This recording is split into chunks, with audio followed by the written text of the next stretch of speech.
Apocalypse 22. Apocalypse 22, verset 10. Et il me dit, ne scelle point les paroles de la prophétie de ce livre, car le temps est proche. 11. Que celui qui est injuste soit encore injuste. Que celui qui est souillé se souille encore. Et que le juste pratique encore la justice. Et que celui qui est saint se sanctifie encore. Yes. Yeah. Kíkẹ́ ìgbàgbọ́ ẹsẹ̀ ẹwà wọ́n sì wí fún mi pé má ṣe fi èdìdì ọ̀rọ̀ ìsọtẹ́lẹ̀ ti ní ìwé yìí. Má ṣe ṣe kéde. Má ṣe fi èdìdì di ọ̀rọ̀ ìsọtẹ́lẹ̀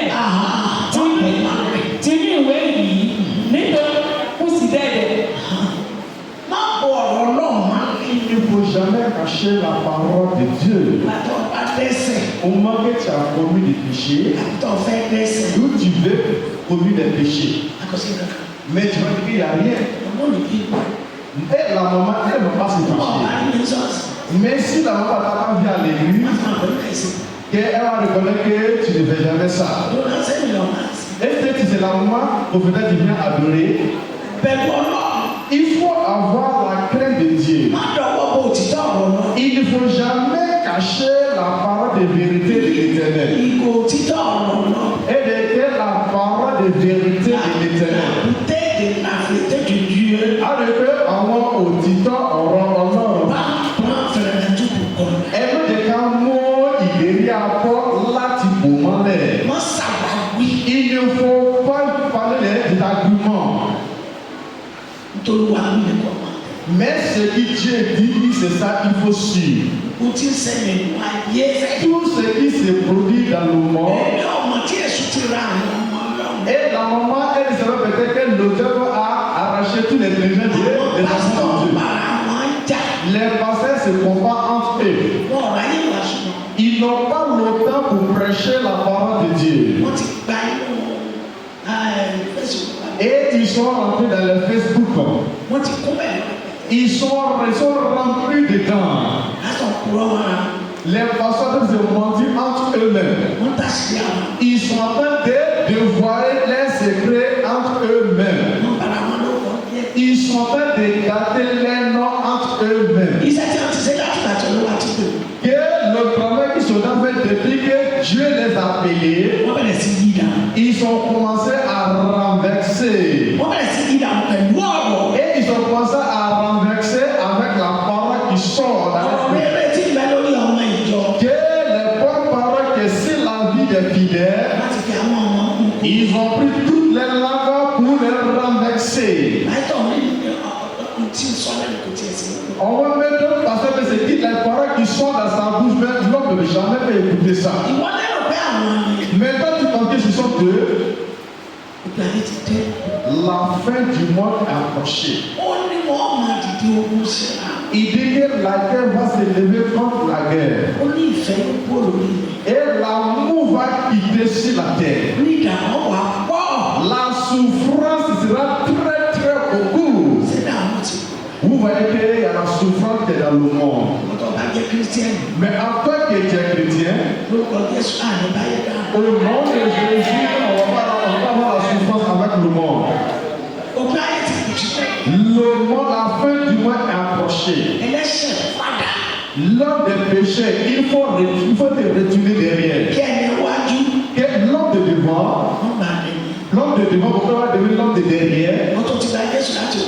Après que tu as accepté Jésus pendant 40 ans, à celui qui a accepté Jésus aujourd'hui, mais si tu n'as pas fait attention, après que tu as accepté Jésus depuis 40 ans, à lui qui a accepté Jésus aujourd'hui, si tu n'as pas fait attention, il vient rentrer au royaume perçu. Ẹsẹ̀ kọkànlá ẹni tí ṣe aláìsòótọ́ kí ó máa ṣe aláìsòótọ́ ìṣó. Pour toi seulement c'est mensonge. Pour toi seulement c'est pour renverser hypocrite. Et tu n'as pas une vérité dans ta bouche. Que la parole de Dieu dit il faut continuer dedans. La parole de Dieu dit il faut continuer dedans. Il y a un jour viendra. Àti ẹni tí ń ṣe ẹlẹ́gbẹ̀ẹ́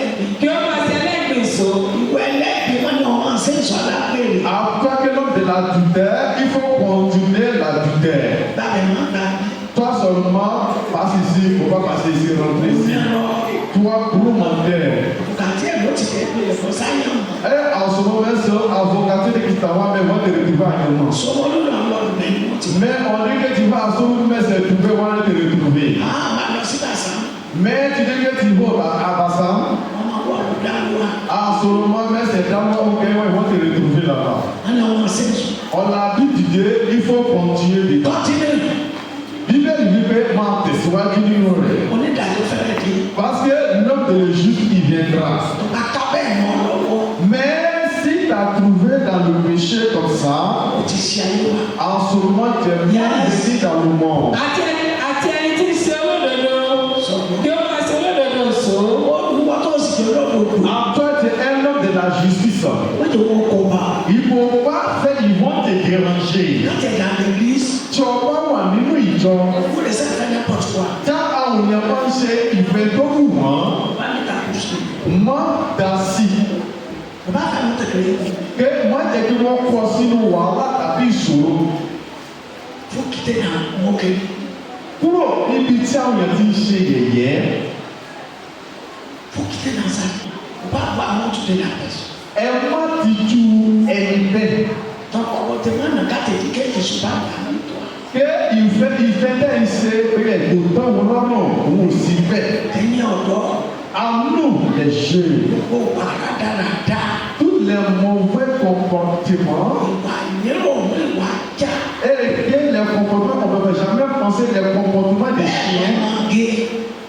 La même chose avec les jeunes filles. Ẹni fi sí tó dáa. Que vous n'avez qu'à réfléchir ce qui est très bon. Ìjìnlẹ̀ sẹ́sẹ̀. Éloignez-vous du péché. Ọyẹ kó ní ayọ̀ láti máa sọ wá pé.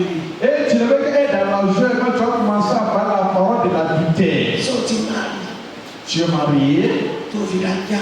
et tu es devenu chien. Kò tí ì máa rí o ti mọ̀ bẹ́ẹ̀. Mais tu ne peux pas comme mari, mais tu reconnais tous les auteurs. Ẹ̀ṣẹ̀ ló dá. Tu as commis des péchés Tòró òun mọ̀. parce que tu n'es pas saint. Irọ́ pípa. Ó Mensonge, lè jíjà. volé. Ọmọ ìjà wọn náà pàtì. En ce moment, c'est tout comme la main caoutchouc, mais tâter de couper au caoutchouc seulement. Náà sẹ́gbẹ̀rẹ̀ kiri. Et tu fais l'adultère partout. Ìṣọ́ra. Fais très attention. Màmá bàbá. Les papas et les mamans, Ẹ jẹ́ ká ṣọ́ra. maman dit faites très attention. Ká dènà sẹ́sẹ̀. Éloignez-vous des péchés. Yes. àti ẹni tí ń ṣe mímọ́ kí ó máa ṣe mímọ́ sọ. Sọ̀rọ̀ ẹ tó ń ṣe mímọ́. À celui qui est saint, Máa ṣe mímọ́ sọ. il faut continuer dans le comportement des saints. Mímọ́ lọ́wọ́ máa bá. Parce que c'est saint que Dieu va trouver dans ta main. Tó ń ṣe àgbẹ̀ ṣiṣẹ́ ọ̀nà. Mais après ce repas, tu es en train de faire des hypocrites. Àwọn ẹ̀bá ṣe ní tí nàta ẹ wá gbé wá sọ.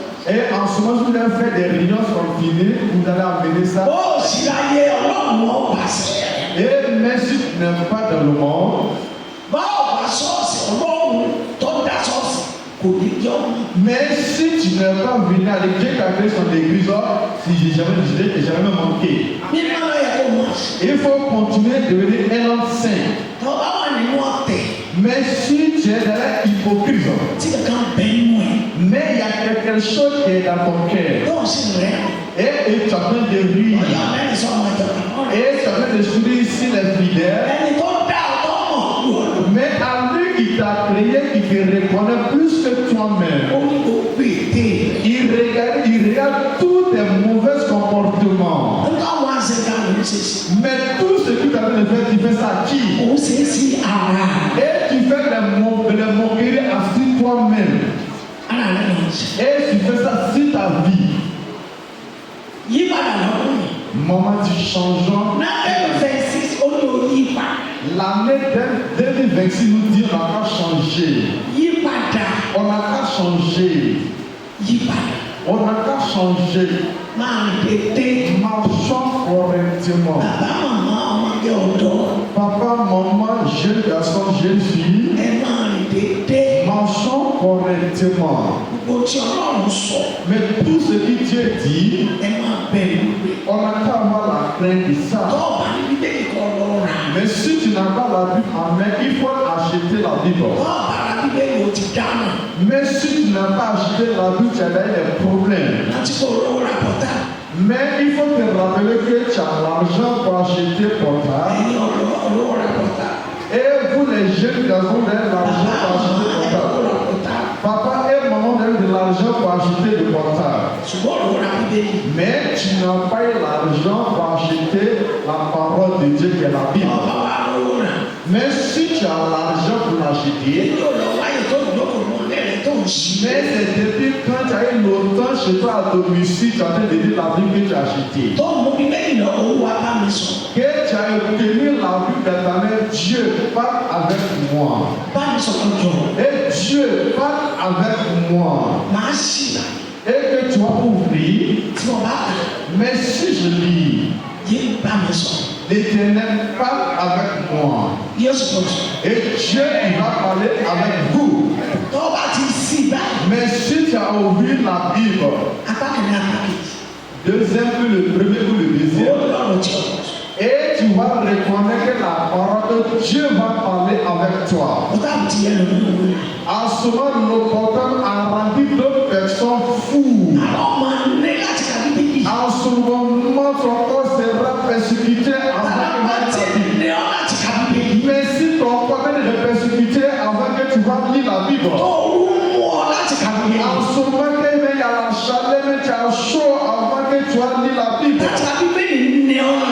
Et pour lire la Bible, en ce moment, c'est les grands problèmes pour toi. ó ti dáhùn.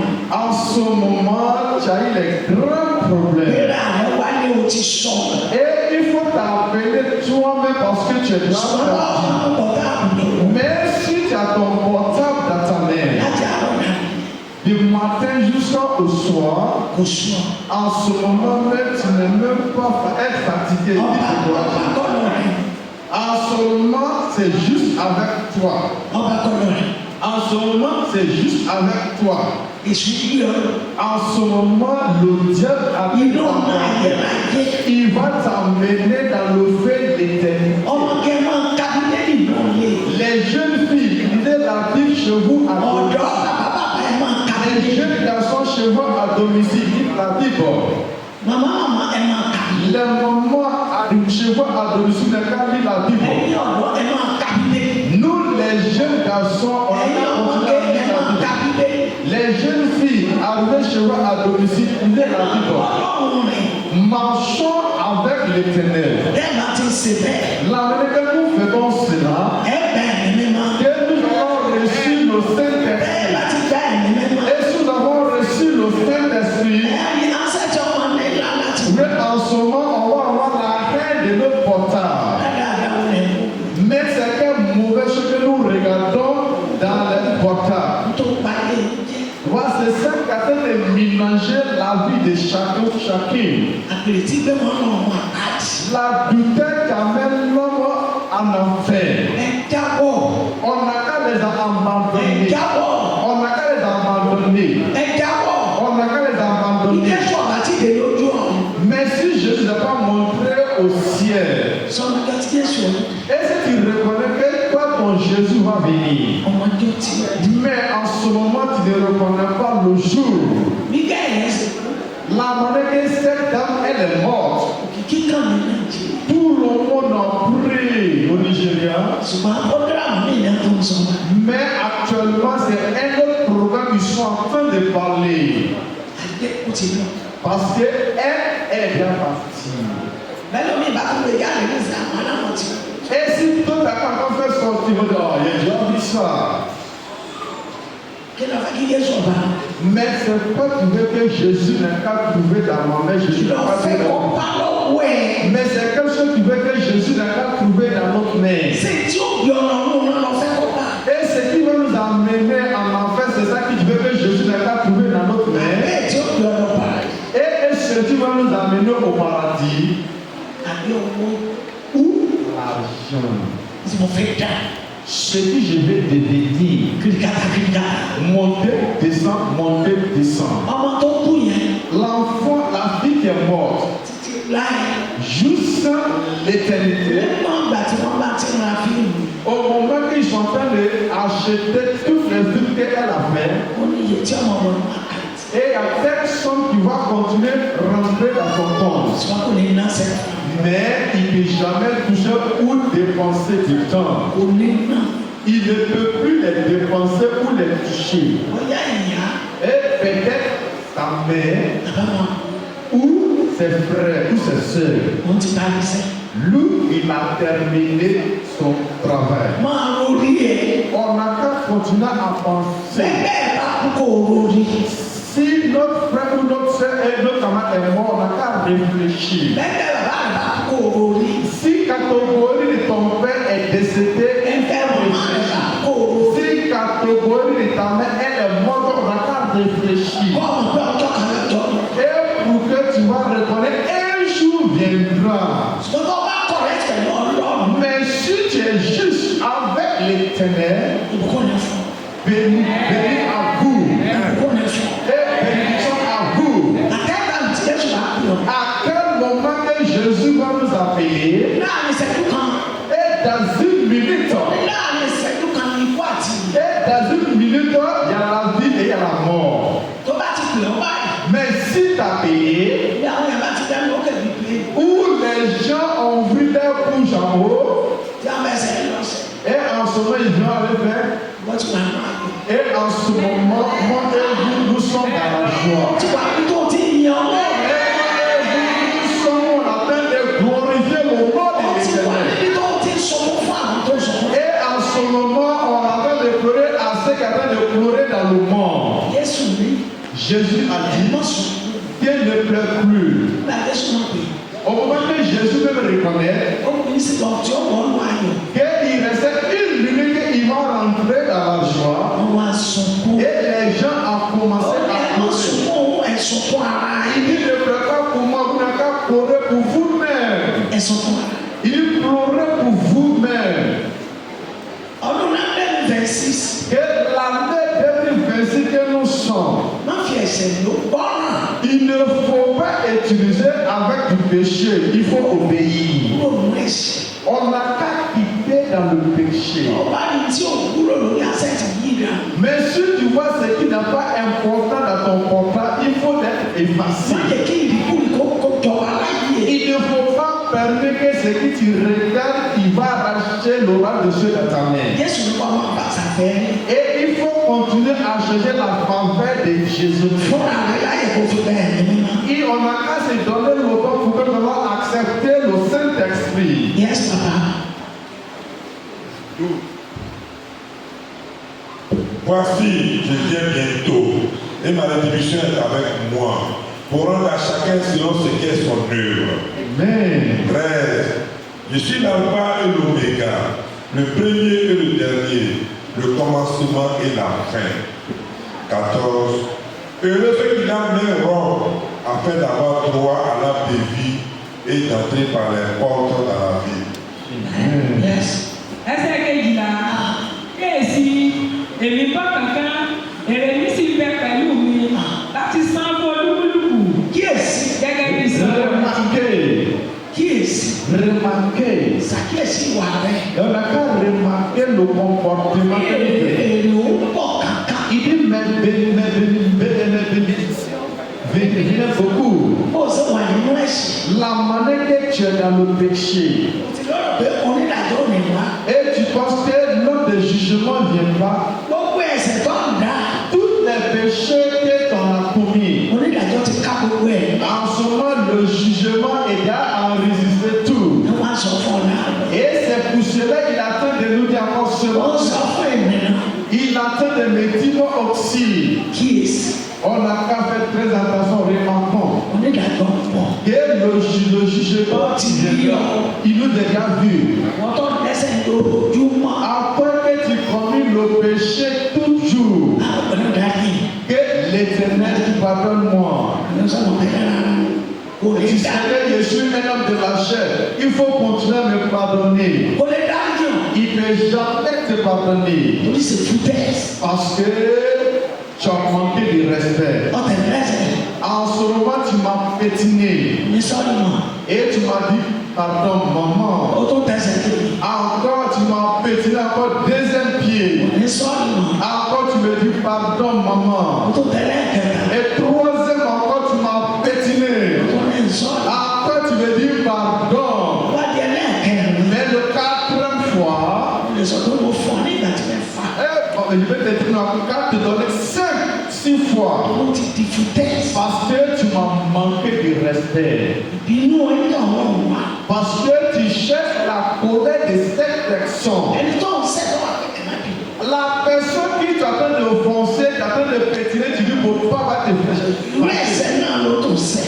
Et que c'est la même péché que tu as commis. Ó yẹ kó di bẹ́ẹ̀. Et ça ne serait pas être comme ça. Ronú kú wa. On n'a qu'à repentir. Wọ́n gbé ṣùgbọ́n ayé. Pourquoi nous devons accepter au diable? Wọ́n tó dé ìbínú ọ̀rọ̀. Et pourquoi nous devons attendre la colère de l'Éternel? Lórúkọ Jésù. Au nom de Jésus, Àwọn ẹni bínú bá. on va jamais avoir la colère de Àwọn l'Éternel. ẹni bínú bá. On va jamais avoir la colère de Lórúkọ l'Éternel. Jésù. Àwọn ẹni bínú On bá. va jamais avoir la colère de Lórúkọ l'Éternel. Jésù. Àwọn ẹni bínú bá. Et au nom de Jésus, on va jamais avoir la colère de l'Éternel. Àwọn yòókù rere bá. Et nous allons continuer à avoir la faveur de l'Éternel. Àbọ̀ mi fura sí. Le Père ne va jamais nous abandonner. Ẹ̀yẹ ká jó. Et en se levant tranquillement. Yes. Gẹ́gẹ́ bí iṣẹ́ rẹ yóò ti rí. Iṣẹ́ rẹ̀ ti. Et la manière que ton œuvre.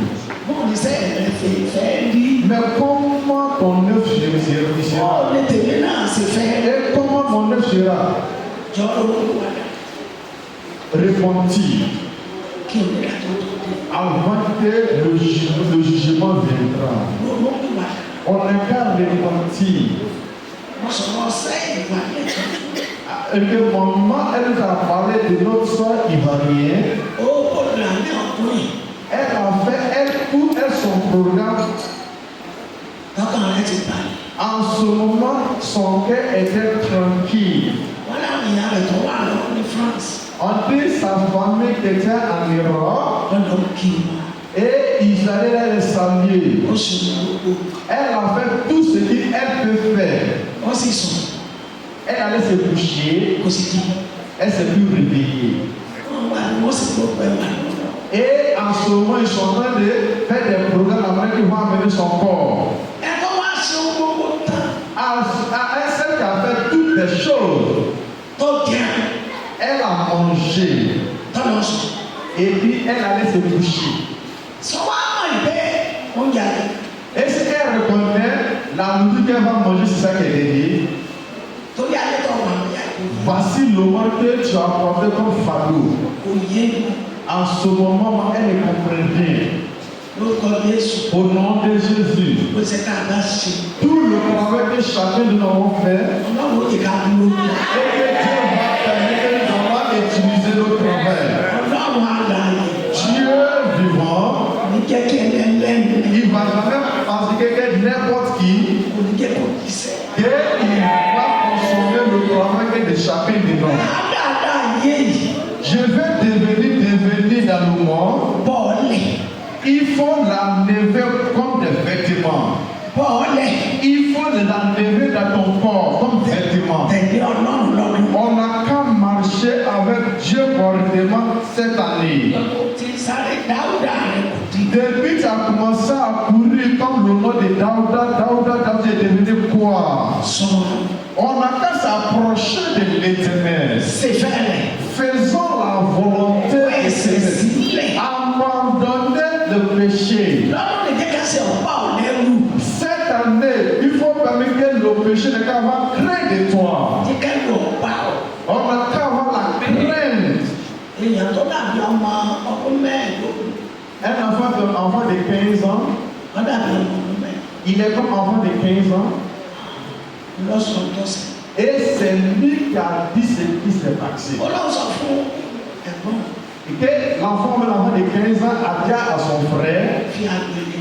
il dit, il faut abandonner la dictée. Ọlọ́run ní kí ni sọ̀rọ̀ ẹ̀? Mais le grand frère a répondu, ton problème c'est quoi? Ìyá sẹ̀lẹ̀ ní kú àkùrẹ́. Et on dit ça, c'est ce produit à boiter. Ó sì lọ tẹ̀. Et le frère allait à le faire. Ó láwọn ọmọge kọ́lọ́gbó Il dit, les jeunes filles de Korogo, ló gbé lọ tẹ̀. Et c'est les jeunes filles de Korogo, il a amené à l'hôtel. Ó sì tàkìtì. En ce moment, il a fait acrobatie. Ó tàkìtì. Et il a fait acrobatie. Ọmọdé kò rọ. En ce moment, Ọkọ ẹ̀wì àti bàtà. maintenant, la fille de Korogo, elle a pris ses chenilles avec ses vêtements, avec les chaussures. Wọ́n sáré bọ́ ilé wẹ̀. Elle a Ní fait. Alpha àti Omega.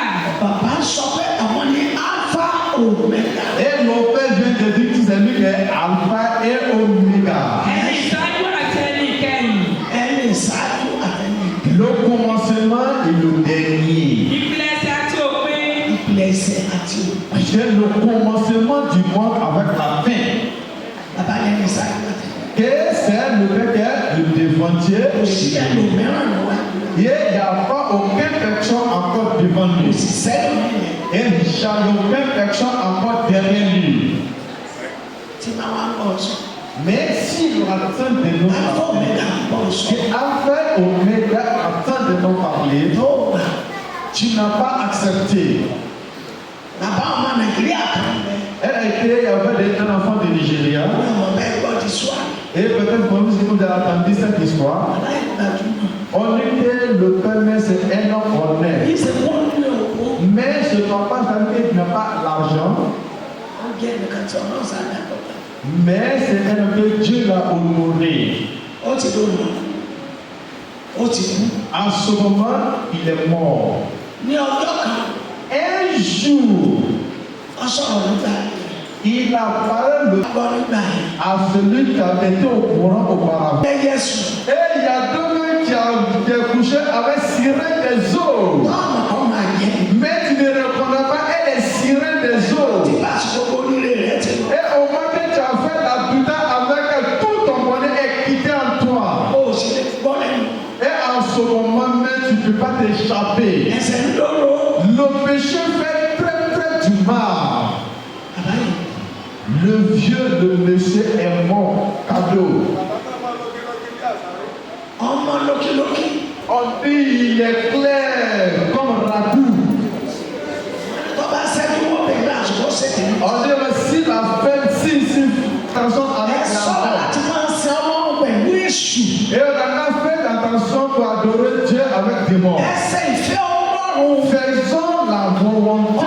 Ọjọ́ tí ọjọ́ ló pè. Mais tu ne reconnais pas que le moment que ton jour Ó viendra. lè fi àkókò kan kún. Et tu ne peux jamais ajouter une seule journée. Ó lè sọ pé kó o dúró máa sọ tàbí kó o dúró mú. Et tu ne peux jamais dire une fois quand je vais aller prendre ma chaussure ou mon Tí habit. ọmọ rẹ̀ bá pẹ́ kò sí dọ́kítà tó lè kà. Et même si ton jour, ton année est prête, aucun docteur qui peut te sauver. Dọ́kítà Jésù. Docteur, Ó lè kàn. c'est lui seul. Ṣùgbọ́n kò dàbí kúkẹ́ nìkan. Et que c'est lui seul qui peut te sauver. Tó ara rẹ̀ ṣe.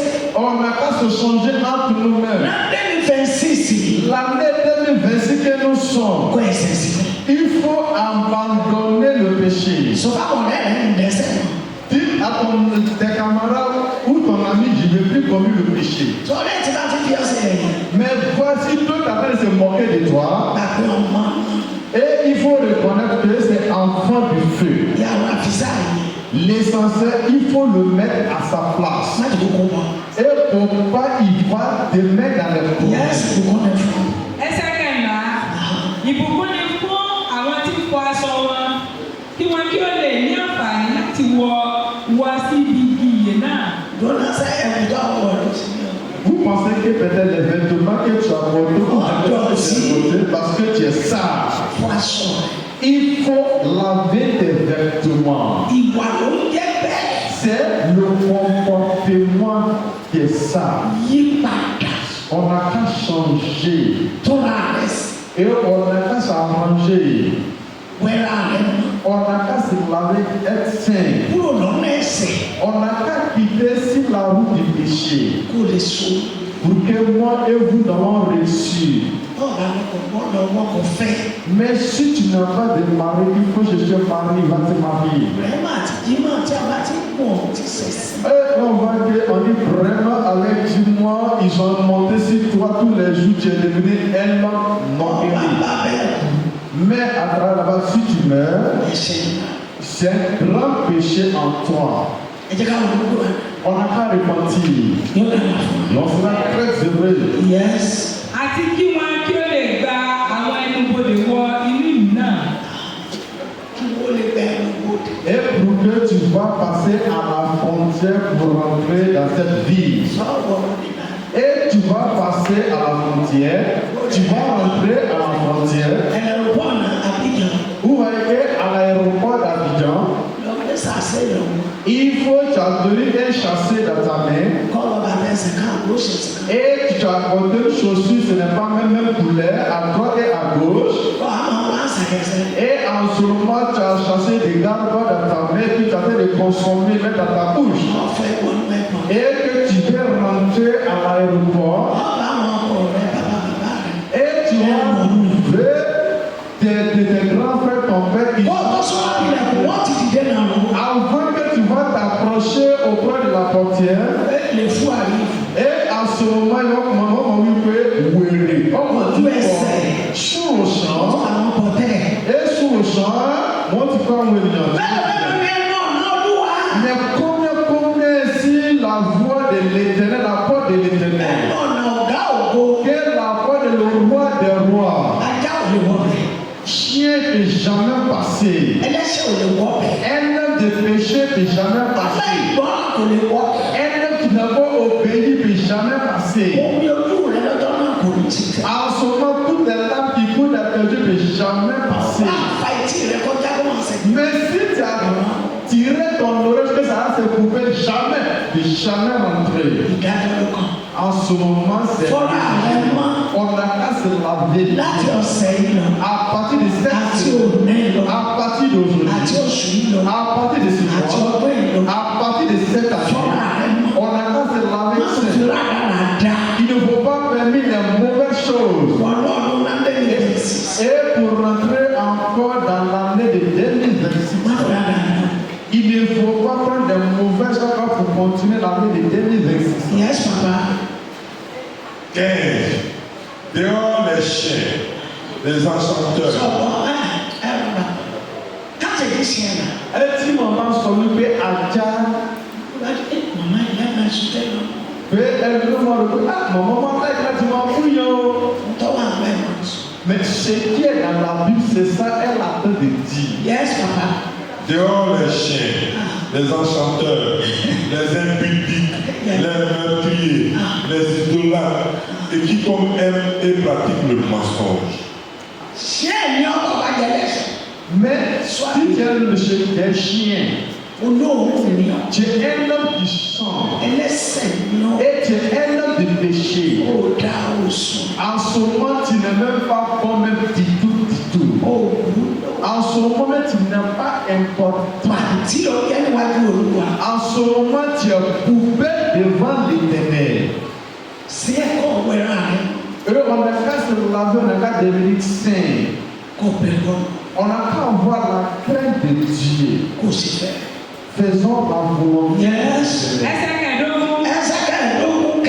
nítorí ní òde ni àwọn ajá gbé wà. Et chien peut rentrer dans cette tente. On va que les serviteurs qui vont prendre boire même pour le chasser. Awaja ita la waja ngbe. Tó bá jẹ́ ènìyàn ẹlẹ́ṣẹ̀ àjàyàn. Bíbélì wípé àjàyàn. àti àwọn oṣó. àti àwọn àgbèrè.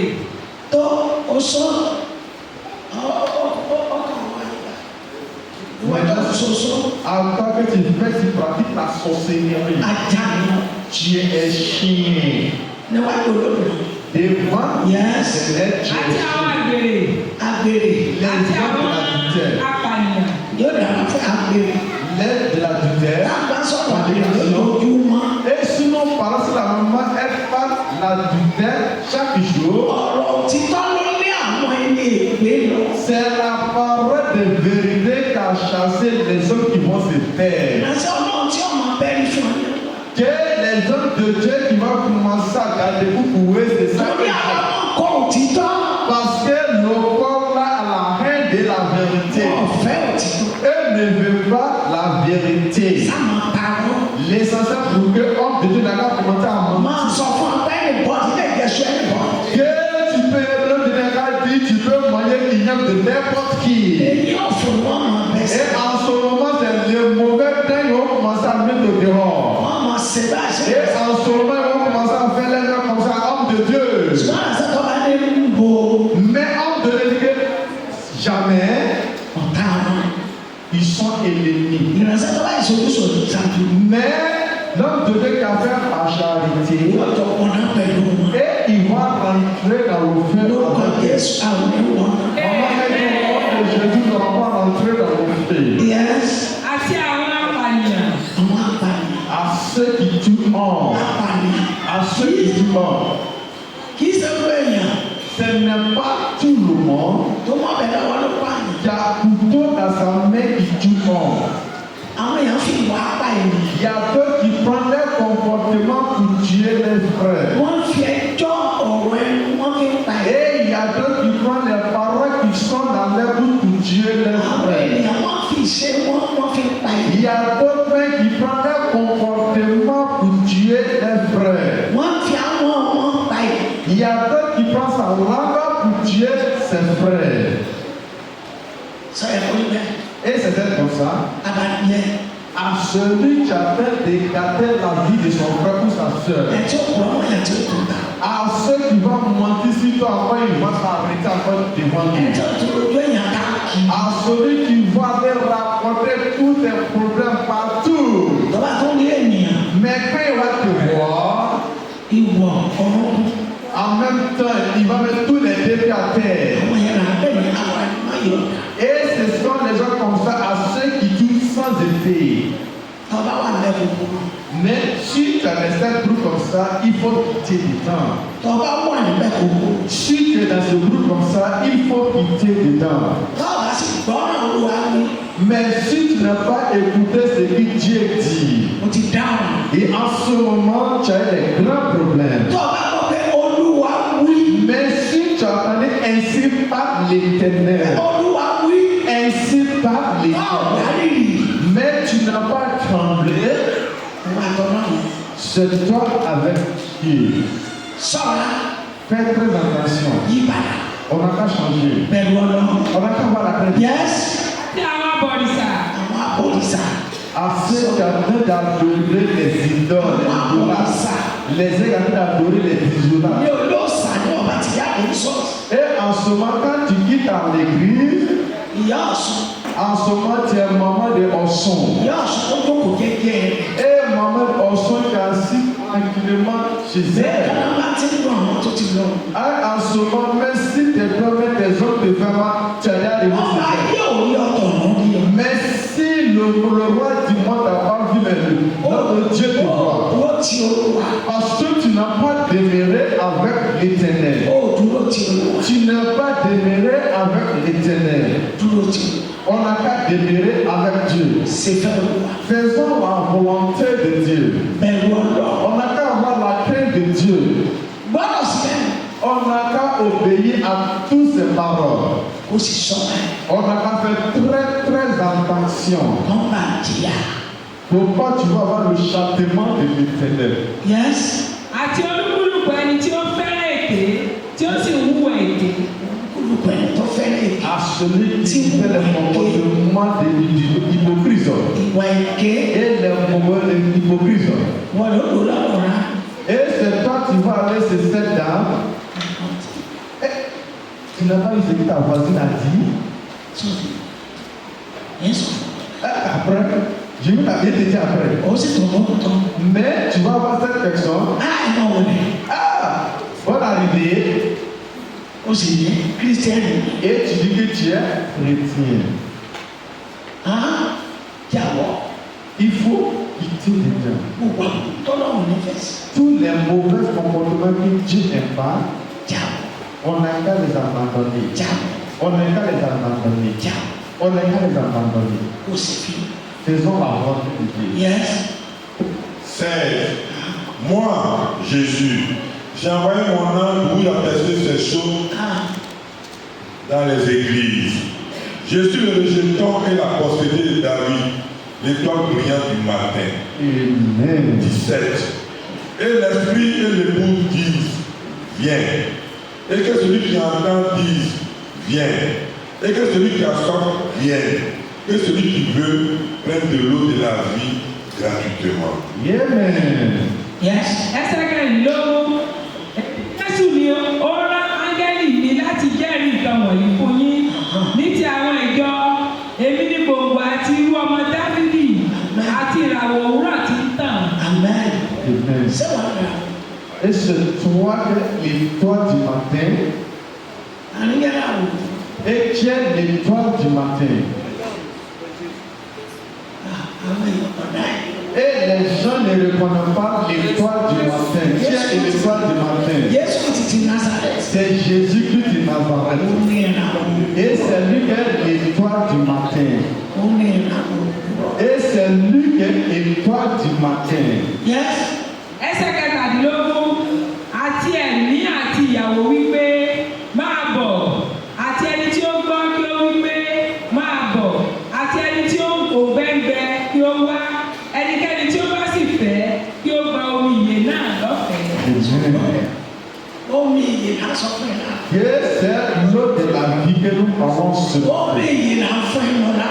Et c'est l'eau de la vie que la maman elle a fait de nous donner ce Omi bẹ́ẹ̀ náà máa ń mu. C'est l'eau que l'homme doit consommer. Tí o gbẹ ò ní gbẹ. Et jamais tu vas jamais avoir soif jusqu'à Omi ìyè lẹ́ ń mu náà. Et on a fait de consommer l'eau de la vie ce matin. Yóò mú láàmú yìí. Et que ce matin tu vas consommer l'eau de la vie. Yóò mú láti bá Jésù lọ. Et que tu vas consommer l'eau de la vie ce matin, tu vas régner avec Jésus-Christ. Wàá sọ ọ̀rọ̀ jáde sọ́ọ̀sì. Et que la parole de Dieu n'a jamais quitté dans l'église. Ó ti fẹ́ tẹ̀lé fún ọ. Et en ce moment, tu as pris ton téléphone. Àti màmá sọ lórí òkè. Voici ce que la maman prophétesse, elle a dit dans cette montagne. Tọ́ọ̀bà sọ̀rọ̀ ẹnu yẹn náà tó lọ lọ. Mais si tu n'as pas fait attention, cette couche va pourrir jusqu'à arriver au ciel. Olúwa ní kí n jáde láti wàá sùn yẹn. Que l'Éternel dit à un moment, elle a qu'à sortir pour prêcher la parole. Kò tó wà tọ́jú.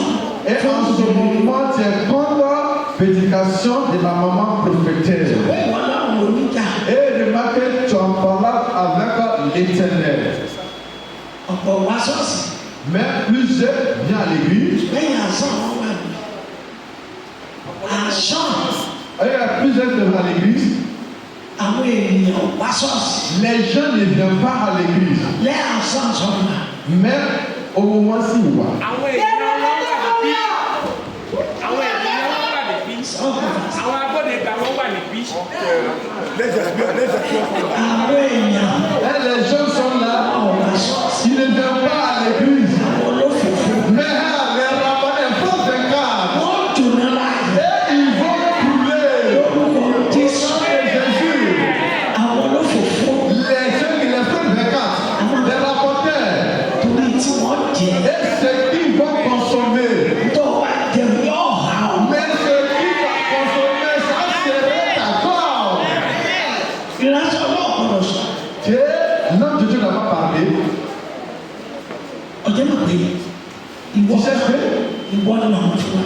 aujourd'hui, là, mes prédications de maman, là, ça tire ta vie, je me Wọ́n rappelle. sọ nípa Et ils vont s'en parler à propos de toi. wọ́n náà wọ́n bá ti bọ́ wá sọ́ọ̀sì wọn. Mais si même si tu étais à l'église, maintenant tu vas écouter. O sì lé ìsáájú lọ. Et tu dis que tu n'as pas un homme qui a de disperser l'église. O sì lọ́wọ́ paradis. Et tu dis que tu vas rentrer au royaume des cieux. Ìwà àti Júdásì lẹ́jọ̀ náà tó. Et c'est toi avec Judas, vous allez continuer à couler. Tí Júdásì náà fẹ̀sọ̀ pé nù ọ̀nà ìwà náà. Mais quand Judas il saute dans le feu, toi tu vas sauter avec Judas. Torí Ọlọ́run á yẹ ẹsẹ̀ yìí. Et parce que Dieu va examiner le péché de Kí ni a chacun. fẹ́ fún ọ? Mais c'est quoi il doit te donner. Tó tó ẹ̀mí rẹ̀. Et depuis que ton âme. Ọ̀gá wa ti ń sọ̀tọ̀ fún wa. Et depuis que tu as commencé à rapporter. Tani wa bí dàtí ọ̀là fún wa. Mais c'est qui que les ladies vont Èmi dire. ọmọ náà sẹ́mi. Que maman elle ne reconnaît pas d'autres. C'est Tọ́ba ló fẹ́ fèsì mi. mais si tu dis que tu veux faire face à Pé face. ọ̀gbọ́n wà sùn kan. Que tu as entendu prédication de la maman prophétesse. Tó fẹ́ sọ òní sọ ní. Et ce qui tu veux dire, tu ne vas pas terminer cette Èmi parole. ọba sì sọ òní sọ ní. Et ce qui tu as dit, tu vas plus parler d'autres encore. Ọ̀rẹ́ mi tó ń ní sẹ́yìn bá àṣìṣe envers maman, il va agir sur toi. torí orí òtítọ́ rẹ̀ ni mo wà. Parce qu'elle est toujours sur vérité. nígbà tí mo sọ ajá lákòókò kí bàbá tó kà. Au moment que la maman a parlé avec des chiens, avant que papa et papa vont lire, ẹlẹ́sọ̀ fún mi. et tu vas dire à ton père que la maman, elle a continué encore pour insulter. wọ́n ti kọ́ sí i. Et ils ont écrit dans la Bible chien. tí ọ̀rọ̀ náà bá ti mú àwọn náà. Mais si la parole n'a pas agi en toi, tí tìǹbà bá dàgbọ́ náà àbẹ̀rẹ̀ òdì. mẹ́tò wà farama ọ̀rọ̀ ọlọ́run. tí bá dé àná fẹ́. Ìwé ẹni bẹ́ẹ̀ yóò lọ sọ́wọ́ sáàsì obìnrin kan tó wà. dandan nìyẹn. tó lé tí wọ́n máa ń sọ. Et tu dis qu'ils sont en train de parler pour eux. tinú ẹ̀ ló sì. Et tu vas faire ce qui est dans ton cœur. tinú ẹ̀ ló fẹ́ ṣe yóò sì fi ọ̀dọ́ ọ̀la. Et ce que tu veux faire dans ton cœur, il va t'amener à la fin. yí padà. On n'a qu'à changer. yẹ́s padà. 18. Je le déclare à quiconque entend les paroles de la prophétie de ce livre. Si quelqu'un y ajoute quelque chose, Dieu le frappera des fléaux décrits dans ce livre. 19. Et si quelqu'un retranche quelque chose des paroles du livre de cette prophétie, Dieu le tranchera sa part de l'arbre de la vie et de la vie sainte décrits dans ce livre. Amen. ẹsẹ̀ kejìdínlógún èmi jẹ́rìí fún olúkúlùkù ẹni tí ó gbọ́ ọ̀rọ̀ ìsọtẹ́lẹ̀ ìwé yìí pé bí ẹnikẹ́ni bá fi kún wọn ọlọ́run yóò fi kún àwọn ìyọnu tí a kọ sínú ìwé yìí fún wọn. sọ̀tọ̀. Vous avez bien compris. ọlọ́run máa kọ̀ wòlé sí kí n pè é. Et tu veux tu vas appeler vous fort. máa lè pèsè rẹ̀ mọ́. èmi jẹ́rìí fún olúkúlùkù ẹni tí ó gbọ́ ọ̀rọ̀ ìsọtẹ́lẹ̀ ìwé yìí pé bí ẹnikẹ́ni bá fi kún wọn ọlọ́run yóò fi kún àwọn ìyọnu tí a kọ sínú ìwé yìí. sọ̀tọ̀ báyìí. Vous avez bien compris. ọ̀rọ̀ náà kò ní báyìí báyìí. Que la parole de Dieu n'est pas une parole de wọ́n yí tọ́ ọ̀pọ̀ sípò rẹ̀. Il ne faut pas écouter, tu vas changer à l'autre côté. ẹ wà sọ́ọ̀sì tó lè ní ìmọ̀ bá wí. Ah, tu n'as pas vu dans l'église le dire, ah, c'est toi que la main a parlé de toi aujourd'hui. ọ̀sẹ̀ tó bá wà lórí bẹ́ẹ̀ ni mò ń sọ. Mais ce qui est dans la bouche, c'est ça, la maman, elle a train de nous dire. sọ̀rọ̀ kò ti dáná. Mais il faut reconnaître que tu as un grand kò ti problème. kó bá rẹ̀. En ce moment même, tu t'es condamné toi-même. yẹ́s. ẹsẹ̀ kọkànlélógún bí ẹnikẹ́ni bá sì mú kúrò nínú ọ̀rọ̀ ìwé ìsọtẹ́lẹ̀ yìí ọlọ́run yóò mú ipa tirẹ̀ kúrò nínú ìwé ìwé ìwé. kó lè máa bá wà sọ́ọ̀sì. Et pour que tu vas venir à l'église, kó wà burúkú kí n má lè sọ. et tu as fait des mauvais comportements qui n'est pas bon, et puis la main tàbí te kó l'a dit. kó lè fẹ́ràn. Et pour que tu vas les aimer, òbí ọlọ́run ṣe sẹ́pẹ̀ fún ẹni tí ó sòtọ̀. et regardez comment Dieu a maudit à ceux qui ne vont jamais dire vérité. tó lóòótọ́ lẹ̀ tí ó sọ. Il a vu vérité, mais il n'a pas dit vérité. orí òótọ́ ló bí bẹ́ẹ̀ kò. Et il a vu la vérité dans la Bible, il n'a pas parlé la vérité qui est dans la Bible. tí ó kojú ọ̀nà lẹ̀ tí lọ mú bẹ́ẹ̀. Et tu as laissé la voie, la bonne route, mais tu rentres en brousse. nítorí kọ́ máa jẹ́ wọn bá a bí. Et pour que pour pas les fidèles vont se mettre en colère. wo èèyàn ti ọlọ́run fi. Regardez la malédiction que Dieu vient. òtítọ́ ọlọ́run là máa sọ. Elle va continuer dire vérité de la parole de ọ̀ Dieu. máa hùwà tí ọ̀dà. Et si tu as commis les mauvais comportements, kí wàásù yí ọ padà. il faut permettre que la parole de Dieu n'ait qu'à te changer. wàásù pé kò yí ọ padà. Permettre que la parole de Dieu, l'éducation n'ait qu'à te changer. ọ̀rọ̀ máa ṣe gbé. Et pourquoi nous devons se taire? yes. àti kúrò nínú ìlú mímọ́ nì àti kúrò nínú àwọn ohun tí a kọ sínú ìwé yìí. tó mú ìdí mọ́. Et c'était écrit dans la Bible sainte. ẹ̀yìn àwọn tọrọ rẹ̀.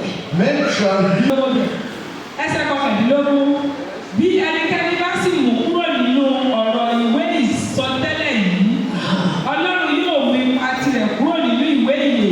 tàbí ọmọdé àṣírí. elle vous dit que